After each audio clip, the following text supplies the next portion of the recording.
The play Shotgun takes its name from its setting. A shotgun house is a small house, usually in a poorer neighborhood, in which the 3 or 4 rooms are placed directly behind each other with no connecting hallway. If you fired a gun through the front door, the shot would go unimpeded straight out the back door. The play's shotgun house is a duplex, 2 joined side by side. It's in New Orleans, where the play takes place in late 2005, 4 months after Katrina. The house belongs to Mattie Godshaw, an African-American woman whose father Dexter moved in with her after he lost his home in the lower Ninth Ward. Mattie needs to rent the other half of the structure to have money to pay her mortgage. When Bo Harlan, a white man whose house was badly damaged in the storm, and his teenage son Eugene come looking for a place, Mattie is happy to rent to them, though neither her father nor Bo's son likes the idea of living in the same building with the other race, even with a real wall between them in addition to the culture's metaphoric one. The Harlans had escaped the flood by climbing through a hole in the roof, but Bo's wife was infected by the contaminated water and died soon after they were evacuated to Baton Rouge. Both father and son still mourn her loss, and the son blames the father for it.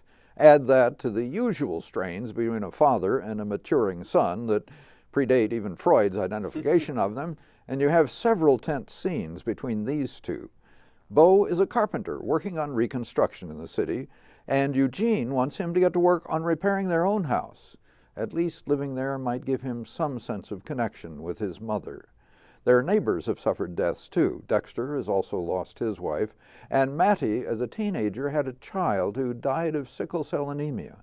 The child's father, Clarence Williams, showed some promise in high school, but has lost his way. He still comes around, but Mattie has no use for him. Given these situations, you can see places a playwright might take them. John Biguinet does, but always convincingly. Mattie and Bo develop a relationship out of their loneliness and need, but it's shaped and distorted by their histories and losses. Eugene walks near the edge of trouble at the mostly black high school he now attends, but Biguinet never takes the sensationalized route. Explosions happen, but believable, manageable ones. When the end comes, it's bittersweet, not all you might have liked, but the characters all are in a place to move on. The current production at Webster University's Conservatory of Theater Arts, directed by Melissa Maxwell, treats the material with the same tact and subtlety as does the script. Nichole Nelson's set shows both the exterior facade of the shotgun duplex and the kitchen of the Harlan side. Caleb Taylor's lights shift as the scenes change. Colin Ronsonette's sound design evokes New Orleans. Kathleen Embry's costumes help to define the characters, as do Abigail Schmidt's wigs and makeup. Those contribute to one of the things that most impressed me about this production, and that was the success of the actors in creating the age differences among the characters. I suspect that Jeff Awada's movement coaching and Joanna Battle's dialect coaching helped too. Bernal Lassie made me believe that he was a middle-aged man, a generation older than Cassia Thompson as his daughter.